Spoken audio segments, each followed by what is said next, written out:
రాకాలోకంకి స్వాగతం. డిసెంబర్ 31వ తారీఖున ఎన్ఐఏ జాతీయ దర్యాప్తు బృందం పోలీసులు అస్సాంలో ఉన్నటువంటి చెనీమారా అనేటటువంటి ఒక చిన్న గ్రామంలోకి వచ్చారు. ఈ చెనీమారా ఎక్కడుంది? చెనీమారా అనేటటువంటి గ్రామము అస్సాములో ఉండేటటువంటి మొరిగావ్ జిల్లాలో ఉంది. మొరిగావ్ జిల్లా లోపల ఉన్నటువంటి లాహోరీ ఘాట్ అనేటటువంటి అసెంబ్లీ నియోజకవర్గంలో ఉన్నటువంటి మొయిరాబాడి అనేటటువంటి మండలంలో ఉంది. మొరిగావ్ ఎక్కడుంది? అస్సాం మ్యాపులో సరిగ్గా నడిబొడ్డున బ్రహ్మపుత్రకి దిగువన ఉన్నటువంటి జిల్లా మొరిగావ్ జిల్లా. ఈ మొరిగావ్ జిల్లాలో ఉన్నటువంటి లాహోరీ ఘాట్ నియోజకవర్గము, దాని ప్రత్యేకతలు ఇవన్నీ కూడా మనము ఈ వీడియోలోని తరువాయి భాగంలో తెలుసుకుందాము. అయితే ఈ పోలీసులు దిగిన తర్వాత పోలీసులు ఆ గ్రామంలో చెనీమారిలో ఉన్నటువంటి ఒక ఇంట్లో ఉంటున్నటువంటి ఒక 70 ఏళ్ల వ్యక్తిని అరెస్ట్ చేశారు. మామూలుగా ఈ ఉగ్రవాదుల వ్యతిరేక కార్యకలాపాల్లో ఉన్నటువంటి ఉగ్రవాదుల్ని పట్టుకునే పనిలో ఉన్నటువంటి ఎన్ఐఏ దర్యాప్తు బృందం ఏదైతుందో యువకుల్ని పట్టుకుంటుంది, మతమౌఢ్యపు మౌలవీల్ని పట్టుకుంటుంది, ఐఎస్ఐ ఏజెంట్లని పట్టుకుంటుంది. 70 సంవత్సరాల వ్యక్తిని పూర్తి తెల్లగడ్డంతో చూస్తే చాలా దయనీయంగా ఉన్నటువంటి ఈ వ్యక్తిని ఎందుకు పట్టుకున్నాయి? చుట్టుపక్కల ఉన్నటువంటి ప్రజలందరూ కూడాను వచ్చి ఈ వ్యక్తి కోసము ఫైట్ చేయడం మొదలుపెట్టారు. దర్యాప్తు బృందము పోలీసులు వాళ్ళని చెదరగొట్టారు. ఇతన్ని తీసుకుని ఆ చెనీమారి అనేటువంటి గ్రామం నుంచి జిల్లా హెడ్ క్వార్టర్ అయినటువంటి మొరిగాంకి తీసుకొచ్చారు. 1 గంట ప్రయాణం చేసి తీసుకొచ్చారు. నీ పేరేమిటని అడిగితే అతను నా పేరు నూర్ ఇస్లాం అని చెప్పాడు. నూర్ ఇస్లాం వణుకుతున్నటువంటి పెదవులు, చాలా భయంగా మాట్లాడుతున్నాడు అతను. దాంతో నూర్ ఇస్లాం పట్ల ఎవరు చూసినా కూడా సానుభూతి కలుగుతోంది. కానీ పోలీసులు తమదైన పద్ధతిలో ప్రశ్నల వర్షం కురిపించేటప్పటికి 1 అరగంటకి నూర్ ఇస్లాం గారు, నా పేరు నూర్ ఇస్లాం కాదు, నూర్ ఇస్లాం అనేది నా యొక్క ఎలియాస్, నా యొక్క 2వ పేరు, ఇదొక ముసుగు మాత్రమే, నా అసలు పేరు మండల్ ఇస్లాం అన్నాడు. మండల్ ఇస్లాం నీ అసలు పేరా? నువ్వు ఎక్కడి వాడివి అని ప్రశ్నించినప్పుడు నేను బంగ్లాదేశ్లో ఉన్నటువంటి ఢాకా దగ్గర నుంచి వచ్చానని చెప్పాడు.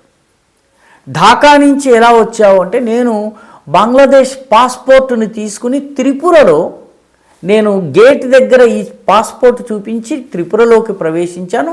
త్రిపుర నుంచి నేను మొరిగావ్లో ఉన్నటువంటి చెనీమారి అనేటువంటి గ్రామానికి వచ్చాను అని చెప్పాడు. ఎందుకు వచ్చావు?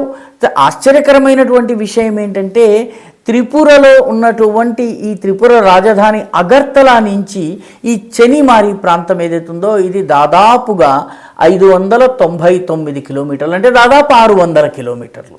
600 కిలోమీటర్లు బస్సులో గనక ప్రయాణం చేయాలన్నట్టయితే దాదాపు ఒక 16 గంటలు ప్రయాణం చేయవలసి ఉంటుంది. త్రిపురలో ఉన్నటువంటి అగర్తల నుంచి ధర్మనగర్ నుంచి సిల్చర్, అంటే బరాక్ వ్యాలీలో ఉన్నటువంటి హైలాకండి, కరీంగంజ్, సిల్చర్ దాటి ఆ తరువాత అస్సాంలో ఉన్నటువంటి నౌగాం జిల్లాలో ఉన్నటువంటి హోజాయ్, లామ్డింగ్, లంకా వంటి ప్రాంతాలన్నీ దాటిన తరువాత నౌగాం అనే డిస్ట్రిక్ట్ హెడ్ క్వార్టర్కి వచ్చి అక్కడి నుంచి మొరిగాంకి వచ్చి మొరిగాం నుంచి ఆయన చెనీమారికి వచ్చాడు. ఇంత ప్రయాణం ఎలా చేయగలిగాడు అంటే, ఈ దారంతా అతనికి ఇంత సులువుగా ఎలా తెలిసింది? పోలీసులు ప్రశ్నిస్తే చెప్పింది ఏంటంటే, త్వరలో ఎన్నికలు రాబోతున్నాయి కాబట్టి ఓటు వేసేందుకు వచ్చాను అన్నాడు.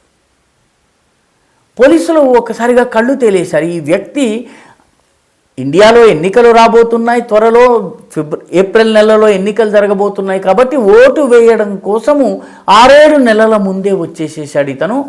మండల్ ఇస్లాం అనేటటువంటి వ్యక్తి నూర్ ఇస్లాం అనే పేరుతోటి, మండల్ ఇస్లాం అనేటటువంటి ఈ వ్యక్తి లీగల్ డాక్యుమెంట్స్ తోటి త్రిపురలో ప్రవేశించి అక్కడి నుంచి మొరిగాంకి వచ్చి వేరే పేరుతో నివసిస్తున్నాడు. 70 ఏళ్ల వ్యక్తి.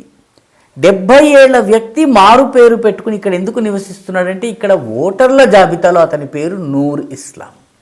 బంగ్లాదేశ్లో ఇదే వ్యక్తి పేరు మండల్ ఇస్లాం, అస్సాంలో ఇదే వ్యక్తి పేరు నూర్ ఇస్లాం.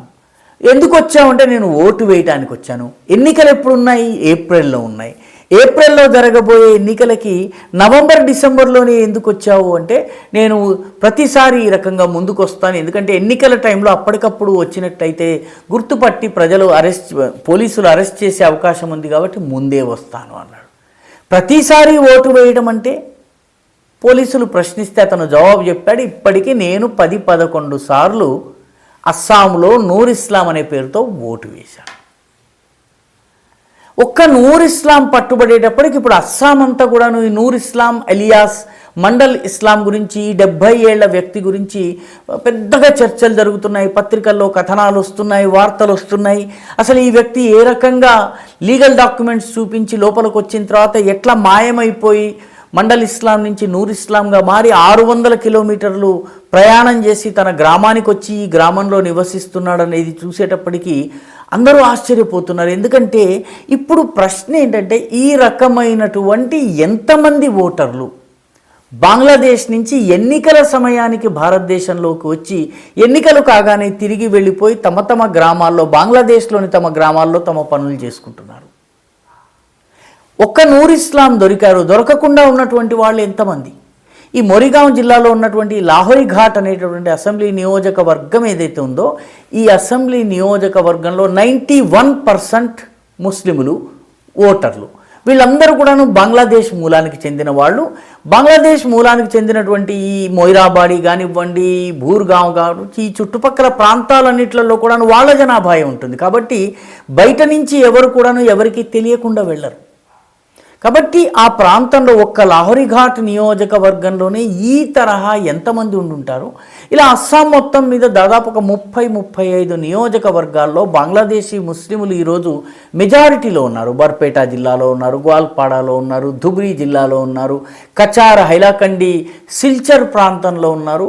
అదేవిధంగా నౌగాంలో ఉన్నటువంటి లంకా, హొజాయి ప్రాంతంలో ఉన్నారు, మొరిగాం జిల్లాలో ఉన్నటువంటి లాహోరీ ఘాట్లో ఉన్నారు. వీళ్ళందరూ ఎన్ని వేల మంది లేదా ఎన్ని లక్షల మంది ఈ రకంగా రాకపోకలు సాగిస్తున్నారు. లీగల్ డాక్యుమెంట్లతో వచ్చి ఇల్లీగల్ ఓటర్లుగా ఇక్కడ ఎట్లా చలామణి అవుతున్నారు?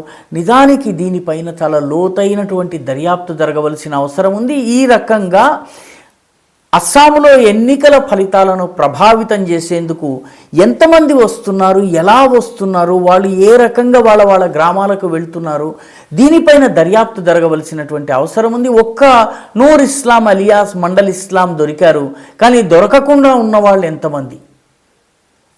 ఇల్లీగల్గా వస్తే పోని వాళ్ళని పట్టుకోవడానికి వీలుంది, కానీ లీగల్గా వచ్చే వాళ్ళను ఏ రకంగా ట్రాక్ చేయాలి? అదే రకమైనటువంటి భాష మాట్లాడే ప్రజల మధ్య ఉంటూ ఏ రకంగా అస్సాం రాజకీయాలను బంగ్లాదేశీ ముస్లిములు నేరుగా ఈ దేశంలోకి వచ్చి ప్రభావితం చేసే ప్రయత్నం చేస్తున్నారు? ఆలోచించవలసినటువంటి అవసరం ఉంది, సీరియస్ చర్యలు తీసుకోవలసినటువంటి అవసరం ఉంది.